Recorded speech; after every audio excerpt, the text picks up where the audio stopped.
ایسا لگتا ہے جیسے عفت زرنی نہیں، میر کی زبان میں یہ شعر ڈھل رہے ہیں۔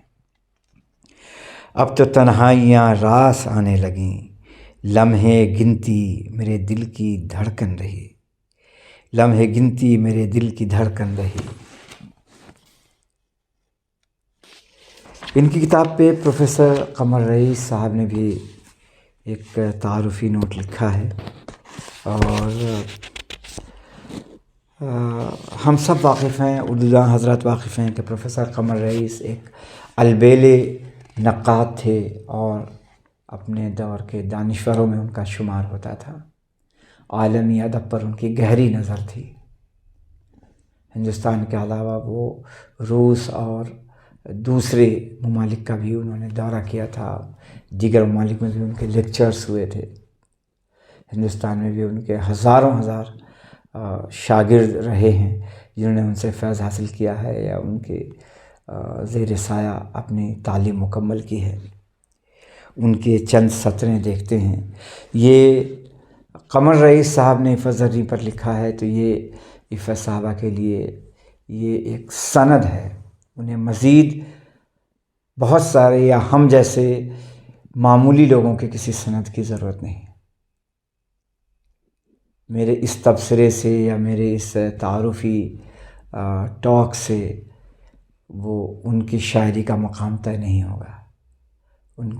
ان کی شاعری کا مقام طے ہوگا پروفیسر قمر رئیس صاحب جیسے لوگوں کے قلم سے جو موتی بکھر گئے ہیں، ان سے ان کا شعری مقام طے ہوگا۔ آپ دیکھیں، میں ان لوگوں میں ہوں جو سمجھتے ہیں کہ ایشیا خصوصاً بر صغیر میں عورت کی ذہنی ساخت، جذباتی رویوں اور تخیلی رسائیوں میں خاصا فرق ہوتا ہے، اور اس کا بنیادی سبب معاشرے کی پسماندگی اور جاگیرداری رشتوں کا تسلط ہے۔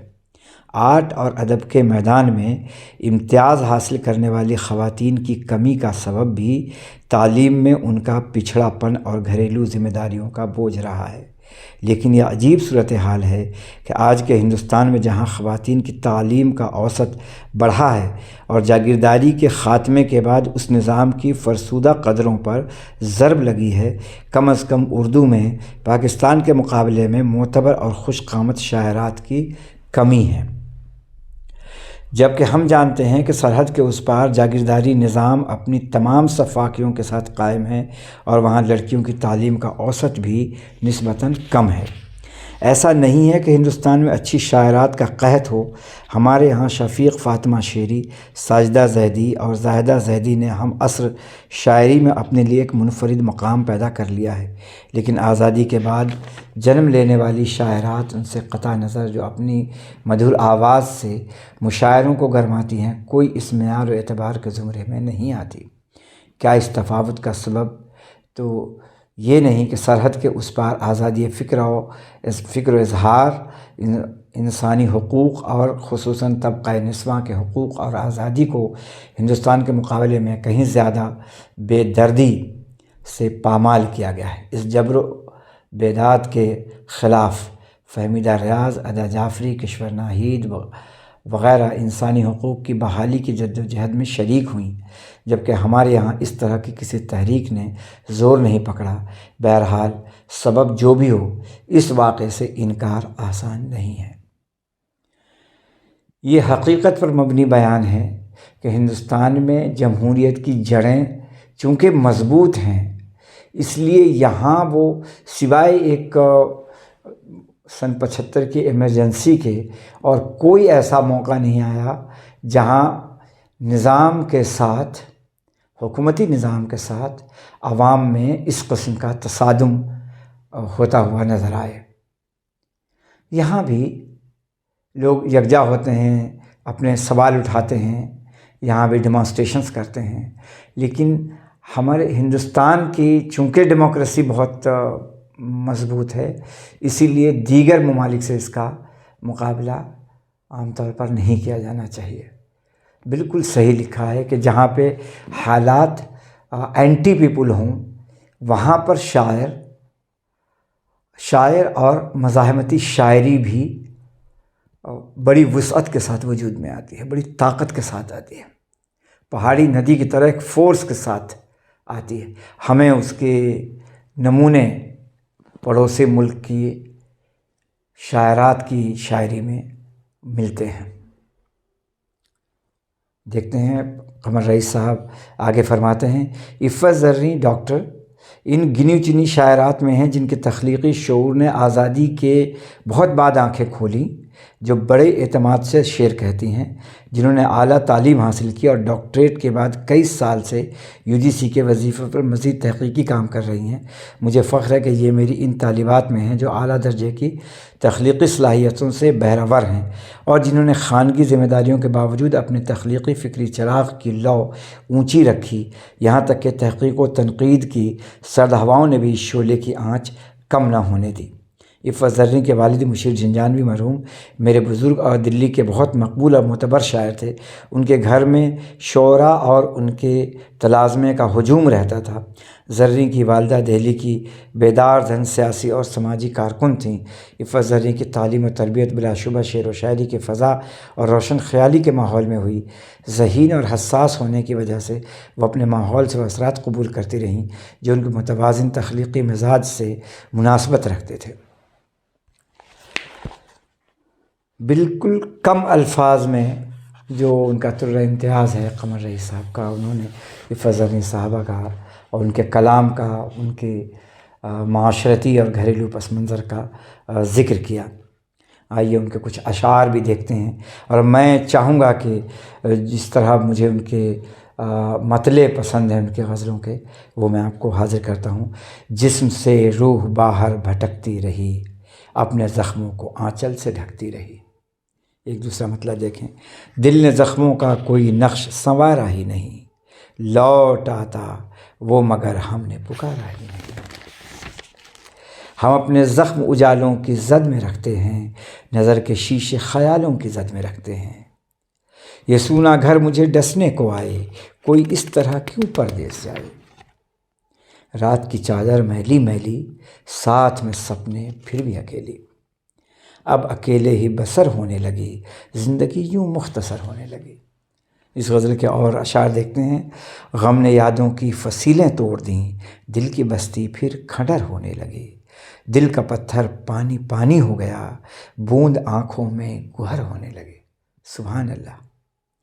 دل کی دھڑکن آپ تک محدود تھی، کیوں زمانے کو خبر ہونے لگی. قربتیں محرومیاں ناکامیاں، آرزو نامعتبر ہونے لگی. آپ زبان کا لطف اٹھائیں.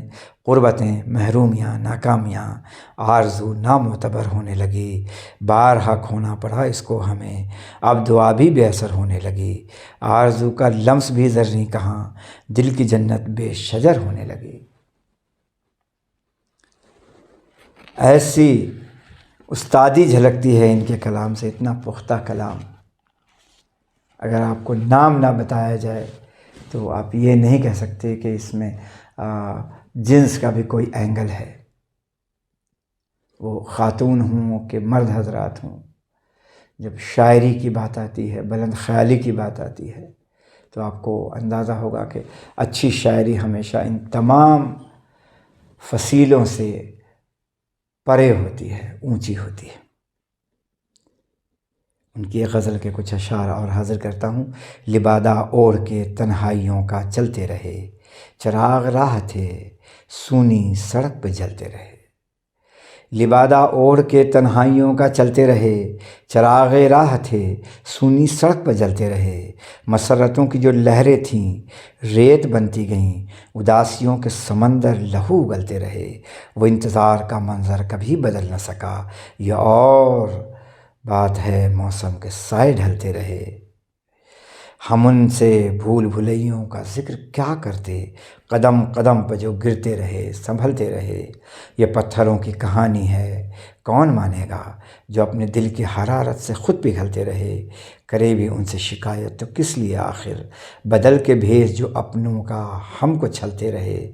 وہ مل گیا تو بچھڑنا پڑے گا پھر زریں، اسی خیال سے ہم راستے بدلتے رہے. ظاہر تو یہ ہے دل سے خفا تک نہیں کوئی، رشتوں کے ٹوٹنے کی صدا تک نہیں کوئی. یہ ہیں ڈاکٹر عفت زرنی، اور ان کے کلام کا نمونہ میں نے آپ کو حاضر کیا۔ یہ کتاب آپ کو 149 150 یعنی 152 صفحات پر مشتمل یہ کتاب آپ کو اردو کے تمام بڑے بک سیلرز کے یہاں بک ڈسٹریبیوشن سینٹرز پہ کتاب مل جائے گی، اور اس کی قیمت انہوں نے 80 روپے رکھی تھی، جو اس زمانے کے 1998 کی بات ہے، تو ابھی سے 25 سال پہلے کا یہ شعری مجموعہ یقیناً میری لائبریری میں ہے، اور میری لائبریری کی شان ہے۔ میں اس پہ ناز کرتا ہوں کہ محترمہ نے یہ کتاب مجھے میرا نام لکھ کر دستخط کر کے مجھے کتاب پیش کی تھی، اور میں ان کو مبارکباد دیتا ہوں۔ یہ بے ساحل دریا ڈاکٹر عفت زرنی، یہ کتاب آپ اچھی شاعری کے اگر آپ شوق رکھتے ہوں، اچھی شاعری پڑھنے کا، سمجھنے کا، اس سے لطف اندوز ہونے کا، تو بے ساحل دریا ضرور خرید کر پڑھیں۔ شکریہ۔